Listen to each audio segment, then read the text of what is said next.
नमस्कार। यो समाचारमा स्वागत छ। म रन्जु अधिकारी। म मिनुका श्रेष्ठ। सुरुमा अहिलेसम्मका प्रमुख समाचार।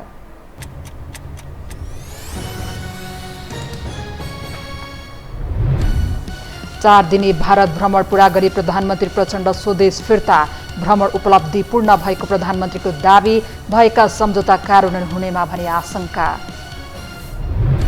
कङ्ग्रेसभित्रको अन्तर्द्वन्द बढ्दो, विधि र नियममा चल्न नसकेको नेताहरूको आरोप। विरोध गरेर मात्रै पार्टी नबन्ने सभापतिको जवाब। पार्टी सुदृढीकरणमा एमालेको व्यस्तता।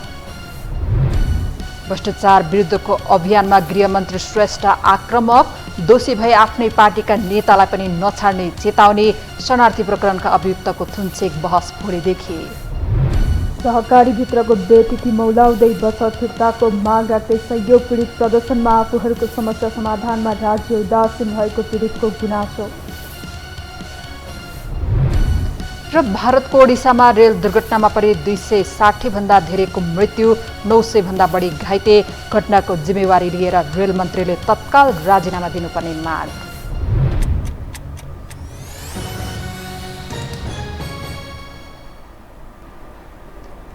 अब समाचार विस्तारमा।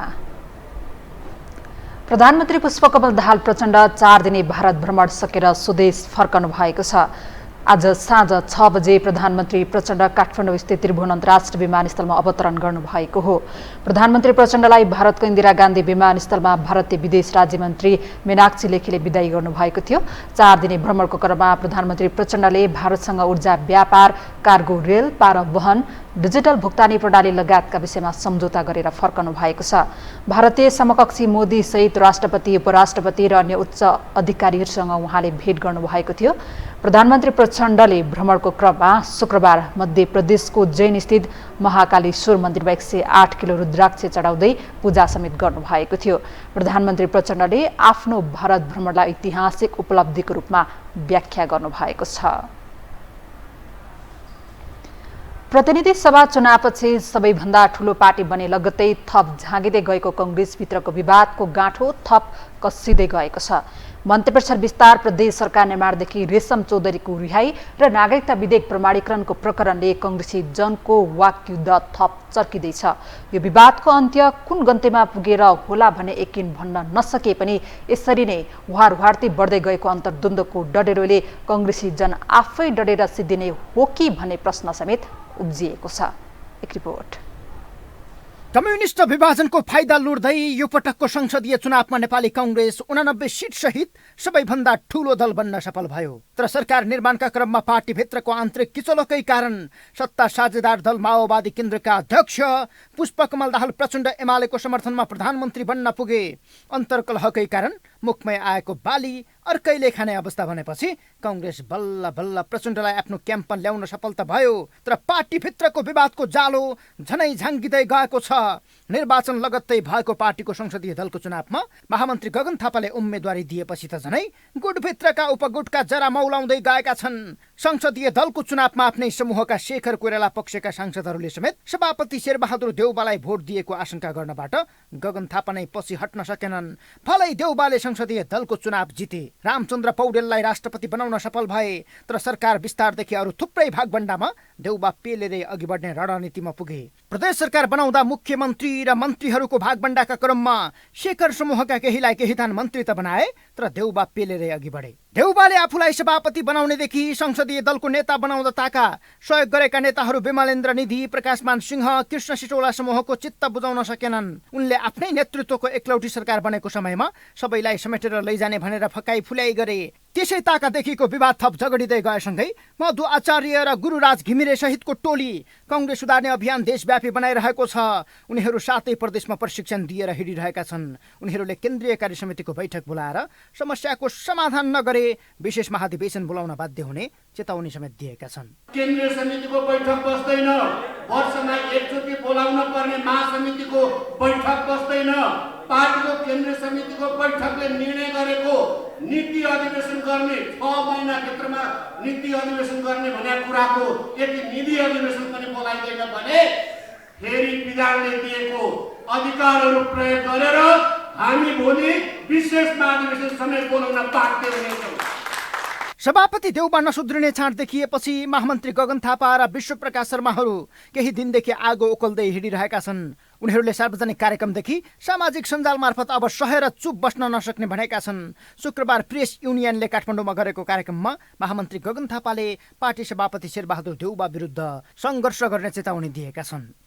पार्टीको अहित गरिरहेको कुरा, पार्टीको फन्डामेन्टल आधारभूत मान्यतासँग बाजिने गरिकन गरिएका जुन निर्णयहरू छन्, ती निर्णयहरूको भारी प्रकारान्तरले हामी पार्टीका तमाम सदस्यले जुन बोक्नुपर्ने स्थिति बनेको छ, यो गर्ने क्रमलाई अब रोक्ने हो।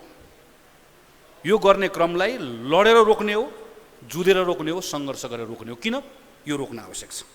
एकपछि अर्को गलत निर्णय गर्दै गयो भने यो भारीले पार्टी यसरी थिचिन्छ, सहारा पनि कसैले यसलाई उठाउन सक्दैन, कसैले यसलाई बोक्न सक्दैन। देउबाको एकल सहमतिमा सरकारले पार्टीको आधारभूत मान्यता विपरीत रेशम चौधरीलाई आममाफी दिएको, नागरिकता विधेयक राष्ट्रपतिले प्रमाणित गर्ने लगायतका काम भएकोमा उनीहरूको आपत्ति छ। देउबाका एकल निर्णयहरू आफूले विगतमा मान्दै आएर गल्ती गरेको, तर अब त्यो गल्ती गर्ने पक्षमा आफूहरू नरहेको गगन र विश्वप्रकाशहरू बताउँछन्। नेपाली कङ्ग्रेसको केन्द्रीय कमिटी बैठक 9 महिनादेखि बस्न सकिरहेको छैन। बैठक सभापतिले बोलाउनु पर्ने प्रावधान रहेकोमा देउबाले बैठक राख्न मन नगर्दा पार्टीभित्रको असन्तुष्टि झनै बढ्दै गएको छ। संसदीय चुनाव सकिएको आधा वर्ष सकिँदा देउबालाई सभापति र संसदीय दलको नेता बनाउन महत्त्वपूर्ण भूमिका खेलेका नेता प्रकाशमान सिंह समेत पार्टी विधि र विधानमा चल्न नसकेको आरोप लगाउन थालेका छन्। सभापति देउबा सहभागी जिल्ला कार्य समिति ललितपुरको प्रथम जिल्ला सम्मेलनमा उनले पार्टी विधि र पद्धतिमा नहिँडेकाले कङ्ग्रेसमा सङ्कट आएको बताएका छन्। विधि र नियमबाट पार्टी चलेको भए त यति असन्तोष त कहीँ पनि हामीले चाहिँ सुन्न नपर्ने थियो नि त। त्यो कारणले गर्दाखेरि अब हामीहरूले जुन बचेको समय छ, त्यस समयलाई चाहिँ पार्टीलाई चाहिँ विधि सम्मत, नियम सम्मत र संस्थागत रूपमा चाहिँ यो पार्टीलाई चाहिँ हामी चाहिँ अगाडि बढायौँ भने कुनै यहाँ चाहिँ अरू राजनीतिक दल या शक्तिहरू कसैले पनि हाम्रो अगाडि चाहिँ चुनौती हामीले चाहिँ सामना गर्नै पर्ने हुँदैन। पार्टीभित्र विभिन्न विभाग र सङ्गठनहरूको अवस्था लथालिङ्ग छ, तर देउबाले अरू विभाग र सङ्गठनलाई भद्रगोल अवस्थामा छोडेर केन्द्रीय समिति बैठक चल्दै मिन विश्वकर्मालाई प्रचार विभाग प्रमुख बनाएका छन्। यसपछि झनै आक्रोशित बनेका कङ्ग्रेस नेताहरूले देउबा हटाउने अभियान नै सञ्चालन गरिरहेका छन्। नक्कली भुटानी शरणार्थी प्रकरणमा पक्राउ परेका पूर्व गृहमन्त्री बालकृष्ण खाँडलाई निलम्बन गर्नुपर्ने गगनहरूको मागमा देउबाले कुनै कदम अघि बढाएनन्। खाँड बचाएको आरोप देउबामाथि लाग्यो, त्यसको जवाबमा आर्जु राणामाथि आर्थिक लेनदेनको आरोप लाग्दा गगन र विश्वप्रकाशहरू चुप बसिदिए। विपक्षीहरूलाई खण्डनको जवाफ नै दिएनन्। शरणार्थी प्रकरणमा होस् वा सरकार विस्तारका क्रममा मन्त्री पठाउने बेला होस्, देउबाले चुप बसेर नै आफ्नो कदम अघि बढाएपछि नेताहरू तारन्तार खनिन थाले। सभापति देउबाले उनीहरूलाई शनिबार ललितपुरमा भएको कार्यक्रममा भने चोटिलो जवाफ फर्काए। कसैले कसैको विरोध गरेर पार्टी नबन्ने भन्दै उनले कङ्ग्रेसलाई आफूले सबैभन्दा ठुलो पार्टी बनाउन सफल भएको दावी गर्न भ्याए। सबैलाई ठुलो पार्टी बनाइहाले। अहिले पनि सारा क्याम्पसहरूमा सबै ठाउँमा जितेकै छु। भोलिका दिनमा यो पार्टीले अझ बलियो बनाउनु छ। मैले सहयोग गर्ने हो। अब म पार्टीसँग हुनेवाला होइन। अब त्यस कारण चाहिँ अबको बेला कामहरू गर्नु पऱ्यो।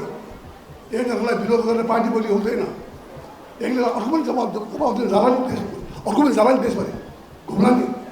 त्यही गरौँ छु होइन भनेदेखिलाई कति कुराहरू काम गर्नु काम हुँदैन। त्यो कुरा बुझ्नु पऱ्यो नि। त्यसमै कुरा अहिलेको बेलाको कुरा के हो भनेदेखिलाई सब एक भएर गयो भनेदेखिलाई हाम्रो पार्टी बलियो हुन्छ, जान सक्छ। पार्टीको 14औं महाधिवेशन हुँदै प्रतिनिधि सभा चुनावको फेस गर्दै यहाँसम्म आइपुगेको कङ्ग्रेसभित्रको विवाद आगो दन्किए झैँ हवारहवार्ती भइरहेको छ। पदाधिकारीहरू नै विवादमा रुमल्लिरहेका बेला कङ्ग्रेस केन्द्रीय समिति बैठक 9 महिनादेखि बस्न सकेको छैन। सरकार सञ्चालनमा मुख्य भूमिका रहेकाले पार्टीभित्रको विवाद सत्ता गठबन्धनमा समेत असर पर्ने देखिन्छ। कङ्ग्रेसभित्रको अन्तर्कलहकै कारण मन्त्रीमण्डल विस्तारमा समेत गुट मिलाउन प्रधानमन्त्री पुष्पकमल दाहाल प्रचण्डलाई गुहार्नु परेको थियो। अब पदाधिकारीको यो विवादले कङ्ग्रेसलाई कता पुर्याउला, त्यसको हेक्का कङ्ग्रेस जनले बेलैमा राख्ने कि? नेकपा एमालेका अध्यक्ष केपी शर्मा ओलीले वर्तमान सरकारले समृद्ध नेपाल र सुखी नेपाली भन्ने आँट गर्न नसकेको टिप्पणी गर्नु भएको छ। पार्टी कार्यालय च्यासलमा पार्टीको विज्ञान तथा प्रविधि विभागले गरेको विषयगत विज्ञहरूसँग वर्तमान सम्भावना र चुनौतीका विषयमा भएको अन्तर्क्रियामा अध्यक्ष ओलीले आफूहरू सरकारबाट बाहिरेपछि अहिलेको सरकारले समृद्ध नेपाल र सुखी नेपाली भन्नेसम्म आँट गर्न नसकेको दावी गर्नुभयो। कुनै व्यक्ति नभई सिङ्गो समाजलाई माथि उठाउनका लागि आफूहरूले समृद्धिको एजेन्डालाई अघि अघि बढाएको ओलीको तर्क छ। हामी सरकारबाट हटेपछि समृद्ध नेपाल सुखी नेपाली भन्ने शब्द कुनै सरकार, कुनै प्रधानमन्त्री, कुनै नेता, हाम्रा विपक्षीहरूले कसैले पनि समृद्ध नेपाल भन्ने आँट गर्दैन, सुखी नेपाली भन्ने आँट गर्दैन। What they want then. हामीले गर्न खोजेको मानव विकास हो, समाजको विकास हो र सिङ्गै समाजलाई माथि उठाउने हो र मानव समाजलाई मानव बस्न लायकको उत्तरदायी भविष्यप्रति जिम्मेवार विनाशकारी होइन, जिम्मेवार विकास, ढिलो होइन, छिटो विकास। अध्यक्ष ओलीले गरिबी छिटो अन्त्य हुने गरी विज्ञान र प्रविधिको प्रयोग गर्न जरुरी रहेको समेत बताउनुभयो। विकास निर्माणको कामलाई अगाडि बढाउनका लागि पनि गरिबी अन्त्य हुन आवश्यक भएकाले विज्ञान र प्रविधिको क्षेत्रमा नेपालले जोड दिएर काम गर्न आवश्यक रहेको पनि उहाँले स्पष्ट पार्नुभयो।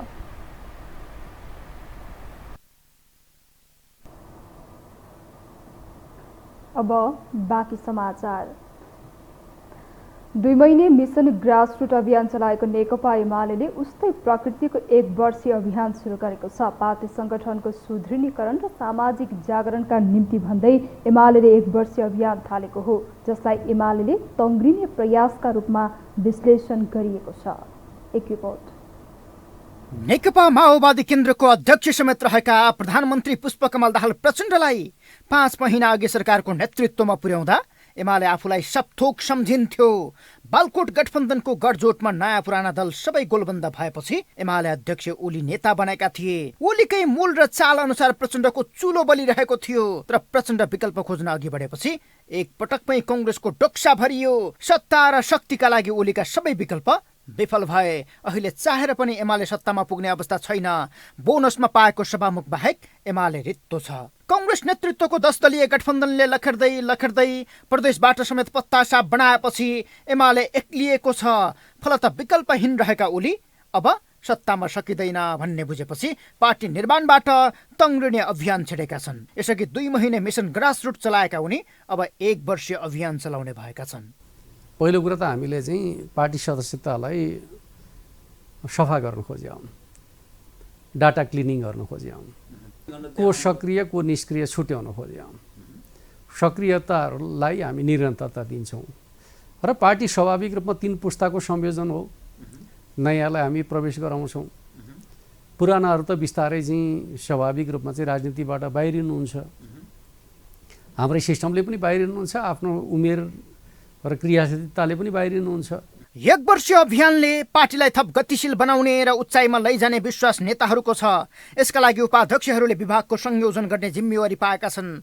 32 वटा विभागको संयोजन गर्ने गरी वरिष्ठ उपाध्यक्ष र उपाध्यक्ष गरी 7 जनालाई जिम्मेवारी दिइएको छ। सचिवहरूलाई इन्चार्ज बनाएर ओलीले 1 वर्ष प्रदेश लखेटेका छन्। प्रतिपक्षकै भूमिकामा थन्किने लगभग अब सुनिश्चित भएपछि सरकारको खबरदारीमाथि नै एमाले केन्द्रित बन्ने भएको छ। नागरिकता विधेयक राष्ट्रपतिले प्रमाणीकरण गरेकोदेखि रेशम चौधरीलाई आम माफी दिएको विषयसम्म सडक र सदनमा आगो बाल्ने नेताहरू बताउँछन्। गठबन्धनले संसदको अपमान गर्दै राष्ट्रपतिको गलत प्रयोग गरेपछि सडक तताउने दाबी उनीहरू गरिरहेका छन्। पहिलो अधिवेशन सम्पन्न गरी दोस्रो अधिवेशन चालू रहेको अवस्थामा मन्त्री परिषदले विधेयक प्रमाणीकरणको सिफारिस गर्ने र राष्ट्रपतिबाट प्रमाणित गर्नु संसदको अपमान हो भन्ने कुरामा दुविधा छैन। हाम्रो पार्टी विधेयक प्रमाणीकरणका क्रममा गरिएको संविधानको ठाडो उल्लङ्घन र संसदको विशेषाधिकारको हननको यस कदमको सशक्त विरोध गर्दछ।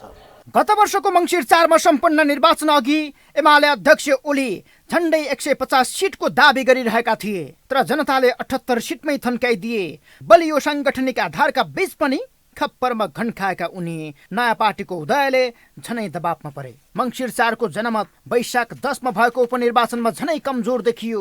2 महिने मिसन ग्रासरुट चलाए पनि एमाले 3वटै निर्वाचनमा तेस्रो बन्न पुग्यो, जुन एमालेका लागि प्रसव पीडाभन्दा कम छैन।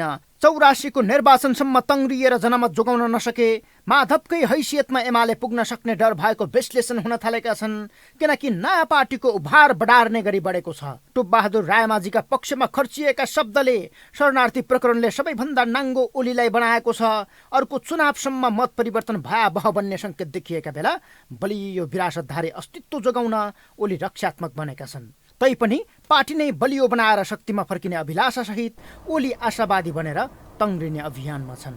यो हो टेलिभिजनका लागि सन्तोष बेकेथापा, काठमाडौँ। कम्युनिस्टहरूका आदर्श एवं मार्गदर्शक कार्ल मार्क्स हुन्। उनीद्वारा लिखित घोषणापत्रमा मार्क्सले धर्मलाई मानव स्वास्थ्यमा सबैभन्दा नकारात्मक प्रभाव पार्ने लागु पदार्थ अफिमसँग तुलना गरेका छन्। नेपाली कम्युनिस्टहरू पनि आफूलाई बडो ठुलो मार्क्सवादी कहलाउन रुचाउँछन्, तर व्यवहार लागु भने प्राय शून्य नै छ। एक रिपोर्ट। प्रधानमन्त्री पुष्पकमल दाहाल प्रचण्ड 4 दिने भारत भ्रमण टुङ्ग्याएर शनिबार स्वदेश फर्किएका छन्। प्रधानमन्त्रीको भ्रमणकै क्रममा नेपाल र भारतबीच महत्त्वपूर्ण 7 सम्झौता पत्रमा हस्ताक्षर भएको छ। प्रचण्डको यो 4 दिने भ्रमण अवधिमा विभिन्न पाटोबाट व्याख्या विश्लेषण पनि भइ नै रहेको छ। तर उनले गरेका ती सारा सम्झौतालाई ओझेलमा पार्दै उज्जैन स्थित महाकालेश्वर मन्दिरमा उनले गरेको पूजाको बढी चर्चा भइरहेको छ। देउता धर्मभन्दा पनि समाज र विचार मान्ने कम्युनिस्टका कट्टर नेता नै मन्दिर गएर भगवान पुज्न थालेपछि यसको चर्चा चुलिएको हो।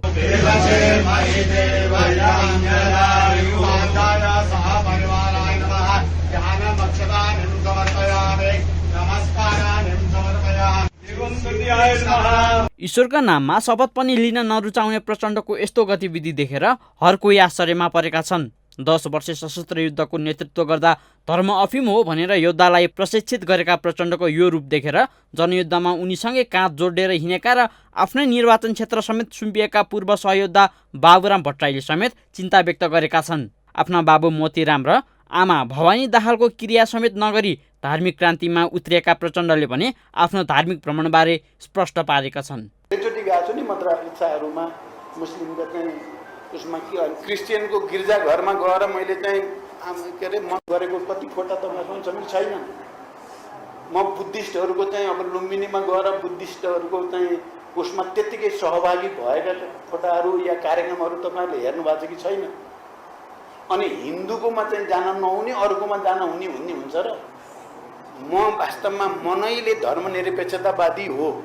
धर्मनिरपेक्ष भनेको धर्म विरोधी भन्ने होइन नि। सबै धर्मलाई समान व्यवहार गर्ने र राज्यले कुनैलाई काखा पाखा नगरोस् भन्ने हो। जीवनले परिवर्तन खोज्नु प्रकृतिको नियम नै हो। 2063 सालसम्म दशैँमा टीका लगाउने र लगाइदिने विरुद्ध रहेका प्रचण्ड अहिले गेरु वस्त्रमा मन्दिर धाउन थालेका छन्। हिजोका नास्तिक प्रचण्ड आज बुढ्यौली हुँदै गएपछि पत्नी सीता दाहालको स्वास्थ्य लाभकै लागि चाहिँ बिस्तारै आस्तिक भएका छन्। पार्टी अध्यक्षको कार्यलाई समर्थन गर्दै नागरिककै लागि राजनीति गर्ने भएकाले जनअपेक्षा अनुसार आम नागरिकलाई सन्तुष्ट बनाउन माओवादीले पार्टीभन्दा माथि उठेर यस्ता हरेक कदम चाल्ने पार्टी नेता बताउँछन्।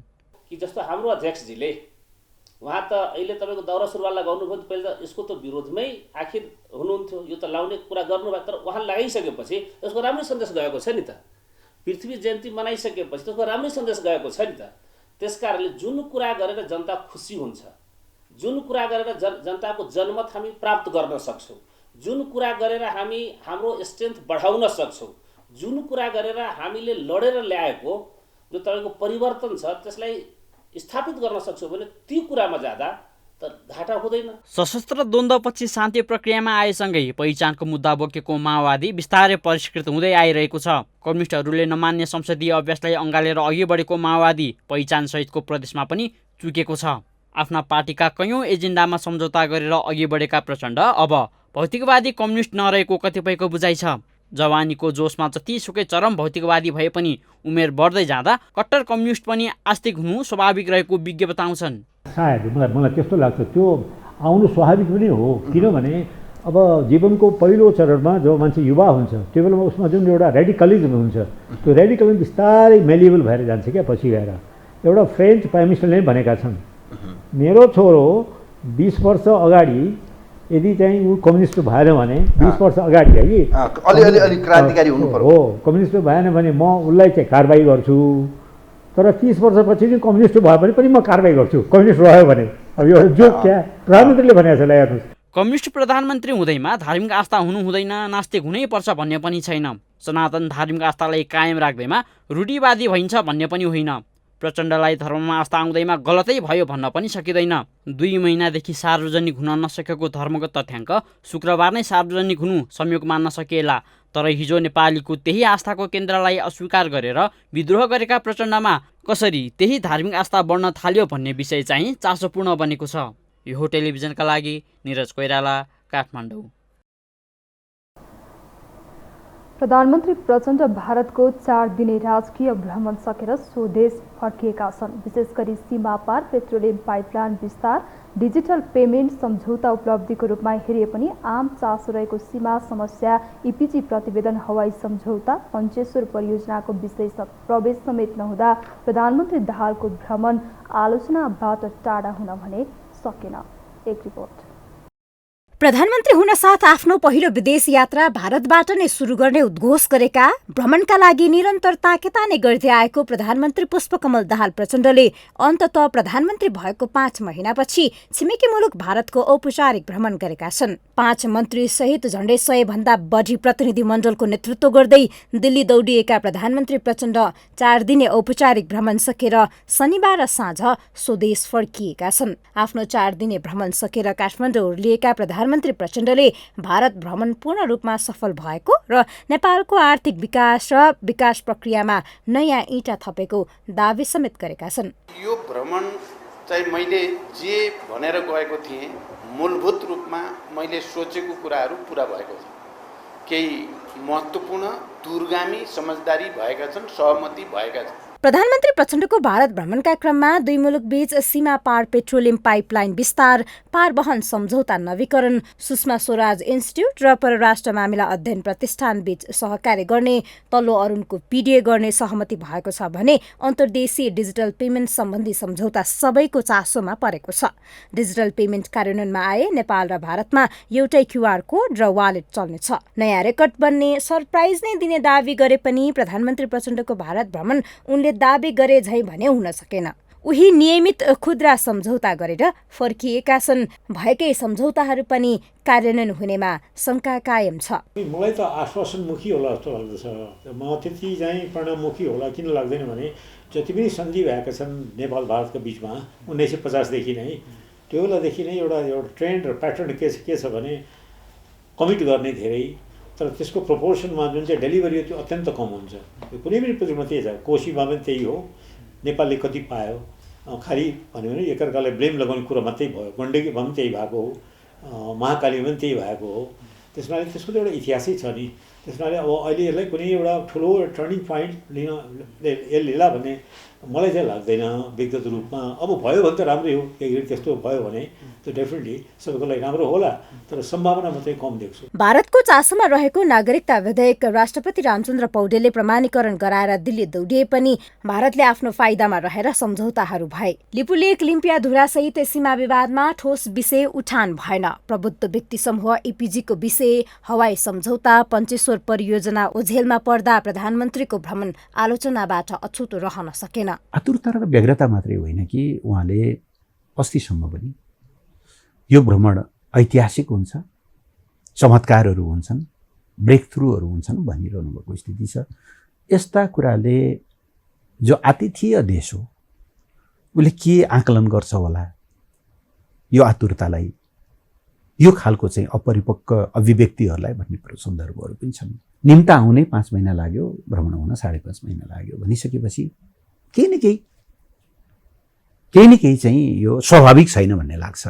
भारत भ्रमण पूर्व नै हरेक सार्वजनिक मञ्चमा आफ्नो भारत भ्रमण ऐतिहासिक बनाउने, नयाँ रेकर्ड हुने दावी गर्दै आए पनि उनको ब्रेक थ्रु विहीन रह्यो। छोरीलाई अघि सारेपछि कूटनीतिक दृष्टिकोणले प्रचण्ड आलोचित बन्यो। भ्रमणकै क्रममा व्यक्तिगत रूपमा गरिएको पूजाले प्रधानमन्त्री ट्रोल र आलोचनाको केन्द्रमा छ। आलोचनाका बीच प्रधानमन्त्री प्रचण्डले आफ्नो पहिलो विदेश यात्रा भने भारतबाट नै गर्न सफल भएको छ। कूटनीतिक विचलनबाट गुज्रिरहेको मुलुकको कूटनीतिक क्षेत्र सुधारसँगै विकास र समृद्धिको यात्रा तय गर्न सन्तुलित विदेश सम्बन्ध सशर्त विषय हो। भारत भ्रमण मार्फत आफ्नो र गठबन्धन सरकारको पक्षमा भारतको साथ प्राप्त गरेर फर्किएका प्रचण्ड छिमेकी चीनसँग कसरी कूटनीतिक गतिविधिलाई लिएर अगाडि बढ्छ चासो सुरु भएको छ। यो हो टेलिभिजनका लागि निम्लेकी शेर्पा, काठमाडौँ।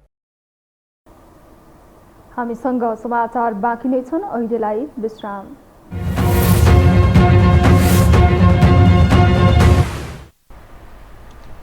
विश्रामपछि स्वागत छ। अब बाँकी समाचार। उपप्रधान एवं गृहमन्त्री नारायण काजी श्रेष्ठले नक्कली भुटानी शरणार्थी प्रकरणमा राज्यले थालेको अनुसन्धान खेर नजानी बताउनु भएको छ। काठमाडौँमा स्थानीय तहका दलित जनप्रतिनिधिको प्रथम राष्ट्रिय भेलालाई सम्बोधन गर्दै उहाँले नक्कली भुटानी शरणार्थी प्रकरणबारे अनुसन्धान स्वतन्त्र र निष्पक्ष रूपमा गरी दोषीमाथि कारबाही हुने बताउनुभयो। उहाँले आफू राम्रो काम गरे भनेर विश्राम गरेर नबस्ने पनि बताउनु भएको छ। सुशासनको बाधकका रूपमा जुनसुकै पार्टीको नेता पनि भ्रष्टाचार र अनियमिततामा फेला परे कारबाही गर्न पछि नहट्ने उहाँले बताउनुभयो। आफ्नै देशका नागरिकलाई अनागरिक बनाएर अर्का देशको शरणार्थी बनाएर सम्पत्ति आर्जन गर्नका निम्ति अर्का देशमा शरणार्थी बनाएर पठाउने योजना जो थियो त्यो योजनाको अनुसन्धान स्वतन्त्र र निष्पक्ष रूपमा गएर दोषीमाथि कारबाही होस्। हामी यहाँ गएर एउटा काम गऱ्यौँ, एक दुईवटा काम गऱ्यौँ, राम्रो काम गऱ्यौँ, अब विश्राम गरे हुन्छ भन्नेमा हामी छैनौँ। हामीले सुशासनको स्थापना गर्न कुन पार्टीको को पर्छ मलाई थाहा छैन। आज कुनै कुनै अरू पार्टीको परे होला, भोलि मेरै पार्टीको माओवादीको कोही परे भ्रष्टाचार काण्डमा अनियमितताको काण्डमा भने पनि त्यसलाई आश्चर्य नमान्नु होला, त्यो छोडिदिने छैन। गृहमन्त्री श्रेष्ठले आफू संयौं पटक चुनाव हार्न तयार रहेको तर निष्पक्षता र संवैधानिक मूल्य मान्यता बिर्सन नसक्ने पनि बताउनुभयो। शरणार्थी प्रकरणका 18 अभियुक्त विरुद्ध भोलिदेखि थुन्चेक बहस अघि बढ्ने भएको छ। हिजो काठमाडौँ जिल्ला अदालतले सबै अभियुक्तकै अदालती बयान सकेसँगै भोलिदेखि थुन्चेक बहस प्रक्रिया अघि बढ्ने भएको हो। हिजो अदालतले पूर्व गृहमन्त्री बालकृष्ण खाँड, भुटानी अधिकारवादी नेता टेकनाथ रिजाल र गिरोहका सदस्य हरिभक्त महर्जनसँग बयान लिएसँगै सबैको बयान सकिएको हो। थुन्चेक बहस न्यायाधीश प्रेमप्रसाद न्यौपानेको इजलासमा परेको छ। यस प्रकरणका 12 अभियुक्त भने अझै फरार रहेका छन्। उनीहरूको खोजी भइरहेको प्रहरीले जनाएको छ। अब बाँकी समाचार। स्वतन्त्र उम्मेदवारी दिएर अत्याधिक मतसहित जितेका काठमाडौँका मेयर बालेन शाहको 1 वर्षको अवधि केही आलोचना त धेरै प्रशंसाले बित्यो। 1 वर्षको अवधिमा उनले गरेका काम उल्लेख योग्य रहेको भने पनि उनी आफै भने आफ्नो काममा त्यति सन्तुष्ट छैनन्। एक रिपोर्ट। काम गर्ने इच्छा शक्ति भयो भने मेयरको मुट्ठीमा कति शक्ति हुन्छ भन्ने देखाउन काठमाडौँका मेयर बालेन शाहको बितेको 1 वर्ष हेरे पुग्छ। संघीय सरकारसँग भिडेरै प्रधानमन्त्रीलाई आच्छु बनाएका उनले पछिल्लो समय महानगरभित्रका अस्पतालमाथि नजर गाडेका छन्।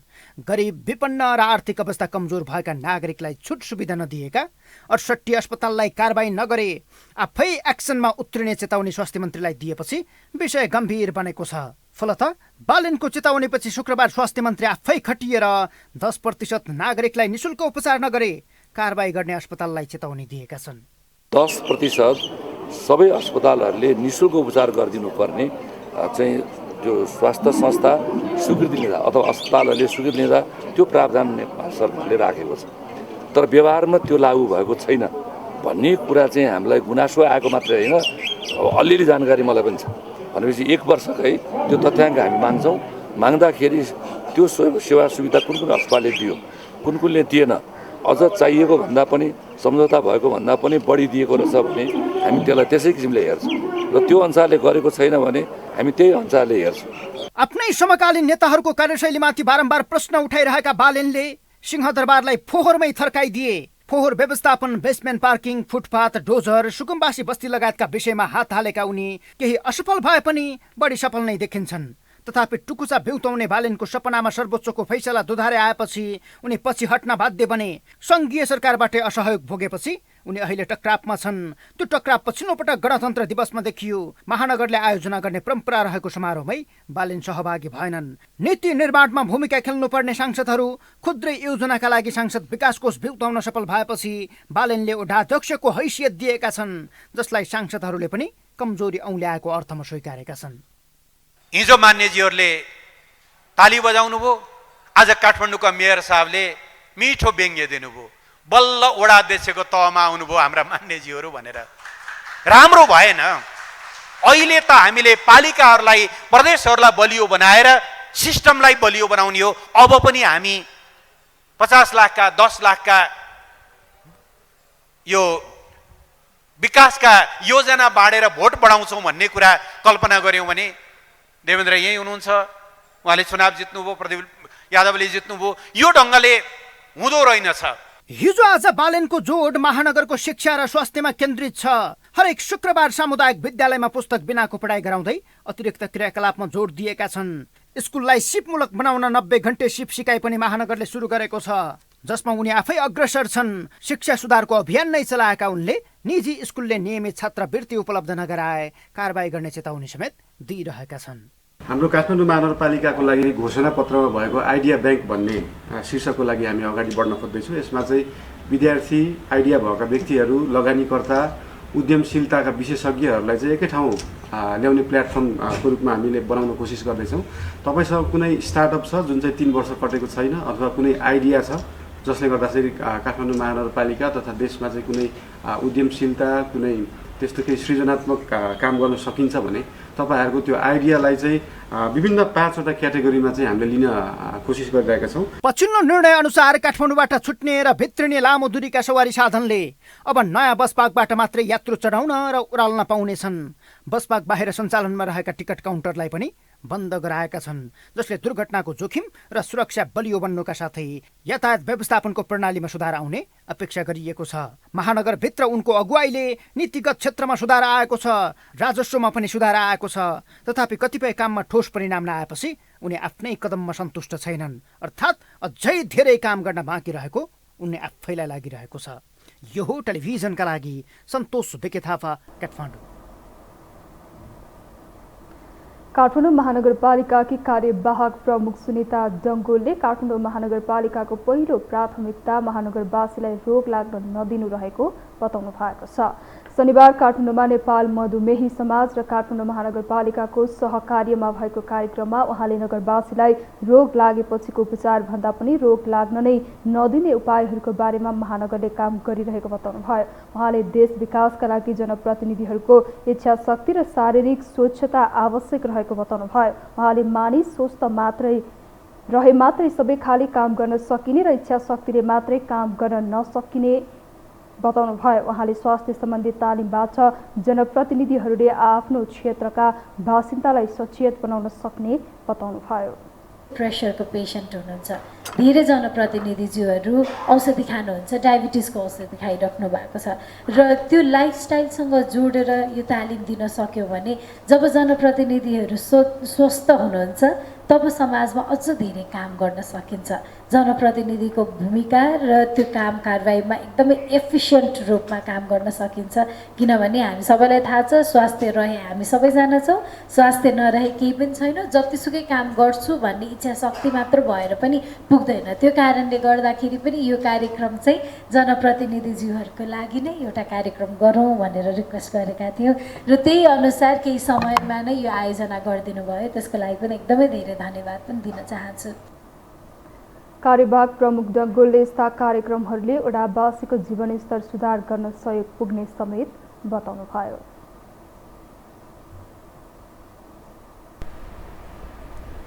अब पालो अर्थ समाचारको।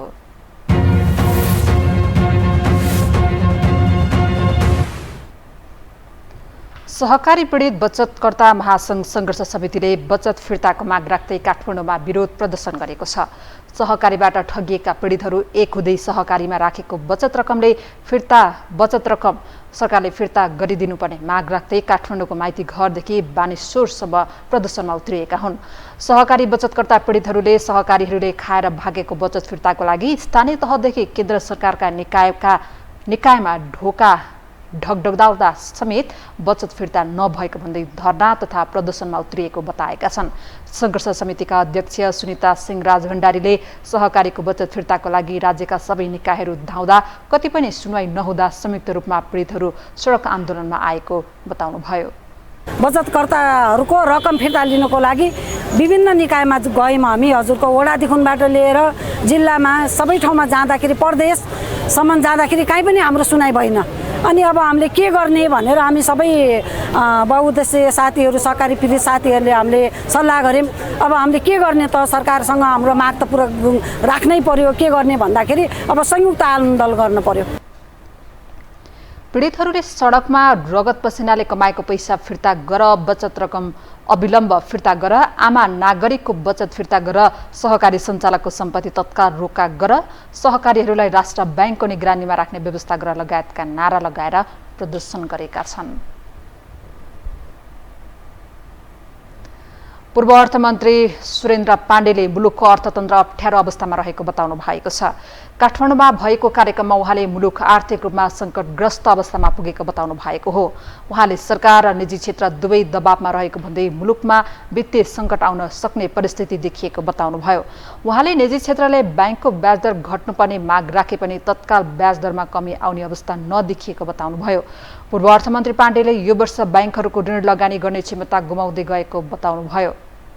उहाँले चालु आर्थिक वर्षमा करिब 9% कर्जा वृद्धि भएको भन्दै अर्को वर्ष योभन्दा बढी हुने अवस्था नभएको बताउनुभयो। अहिले पनि देशको अर्थतन्त्र धेरै अप्ठ्यारो स्थितिमा मैले देखेको छु। किन हामी दुवैतिरबाट पब्लिक डेप्ट पनि एकदम बढेर गएको छ र निजी क्षेत्रको डेप्ट पनि बढेर गएको छ।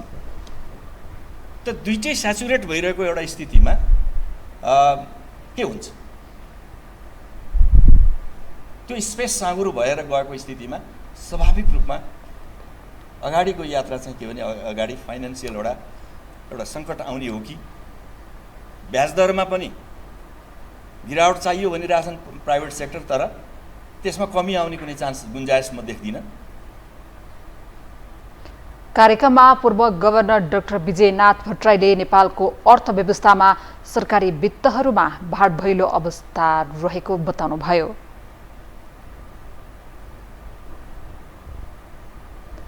हामीसँग अन्तर्राष्ट्रिय र खेल समाचार बाँकी नै छन्। अहिलेलाई पुनः विश्राम।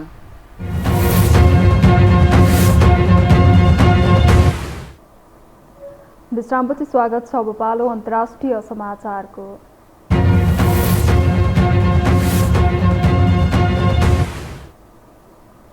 भारतको ओडिसामा रेल दुर्घटना हुँदा कम्तीमा 260 जनाभन्दा धेरैको मृत्यु भएको छ। ओडिसाको बालासोर नजिक भएको उक्त दुर्घटनामा परि 900 जनाभन्दा बढी घाइते भएका छन्। घटना शुक्रबार राति भएको थियो।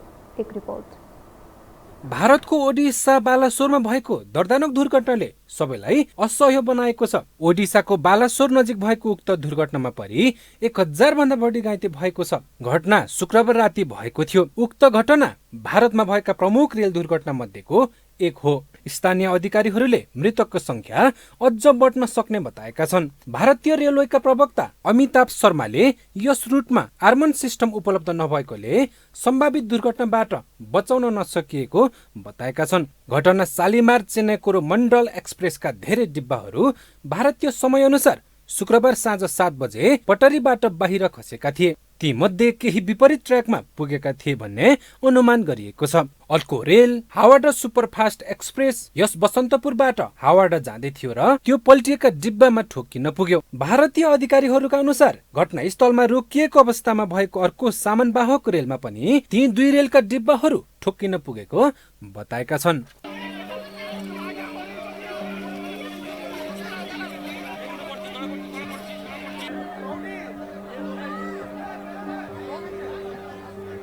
रेल दुर्घटनापछि सत्तारूढ र विपक्षी दलका नेताहरूबाट प्रतिक्रियाहरू आइरहेका छन्। विपक्षी दलका केही नेताहरूले दुर्घटनापछि रेल मन्त्रीको राजीनामा समेत माग गरेका छन्। मोदी सरकारले जनतालाई भ्रम पार्न र आफ्नो राजनैतिक महत्वाकांक्षा पूरा गर्न वन्दे भारत र ट्रेन र नयाँ स्टेशनहरूको कुरा गरेको, तर सुरक्षाको बारेमा केही नगरेको उनीहरूको आरोप छ।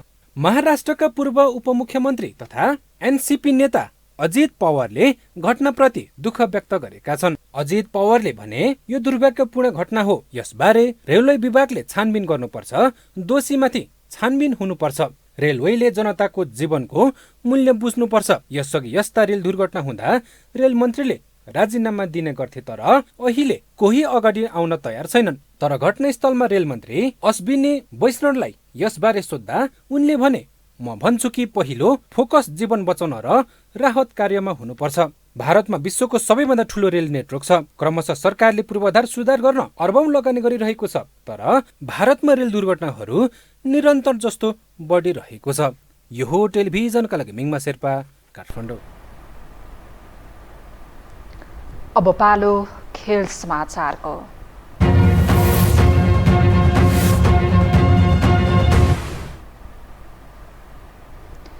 महिला टी20 क्रिकेट श्रृङ्खलाको चौथो खेलमा नेपाल घरेलु टोली मलेसियासँग 4 विकेटले पराजित भएको छ।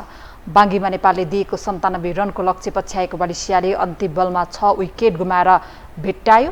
यो सँगै 5 खेलको श्रृङ्खलामा 2-2को बराबरी भएको छ। मलेसियाको जितमा ओपनर विनिफ्रेड अनि दुराई सिङ्घमले सर्वाधिक 38 रन बनाइन्। महिरा इजाती इस्माली 16 रनमा तथा कप्तान मास एलिसा 13 रनमा आउट भइन्। पहिलो खेलमा नेपाल 5 विकेटले पराजित भएको थियो भने दोस्रो र तेस्रो खेलमा जित हासिल गरेको थियो। नेपाल दोस्रो खेलमा 7 विकेटले र तेस्रो खेलमा 27 रनले विजय भएको थियो। श्रृङ्खलाको अन्तिम तथा निर्णायक खेल भोलि हुनेछ।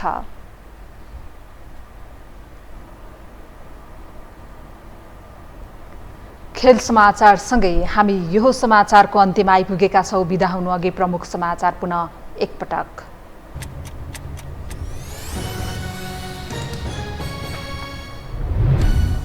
चार दिने भारत भ्रमण पूरा गरी प्रधानमन्त्री प्रचण्ड स्वदेश फिर्ता।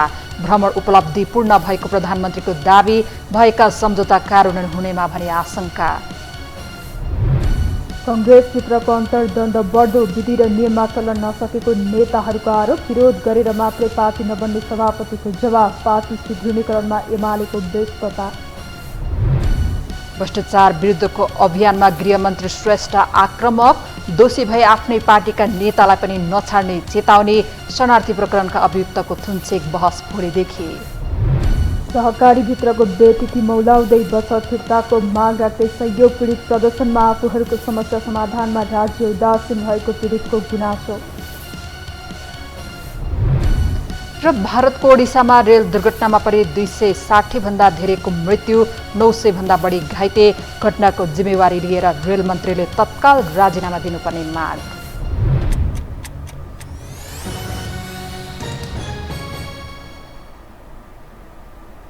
हौस् त, यो समाचार सकियो। समाचार बुलेटिनका साथै यो टेलिभिजनका सम्पूर्ण कार्यक्रम यो टेलिभिजन.com, यो खबर.com, युट्युब र फेसबुकमा पनि पढ्न र हेर्न सक्नुहुनेछ। मोबाइलमा यो टिभी एप डाउनलोड गरी हामीलाई प्रत्यक्ष हेर्न सक्नुहुनेछ। तथ्यसहितको निष्पक्ष समाचार तथा मनोरञ्जनका लागि हेर्दै रहनुहोला यो टेलिभिजन। नमस्कार।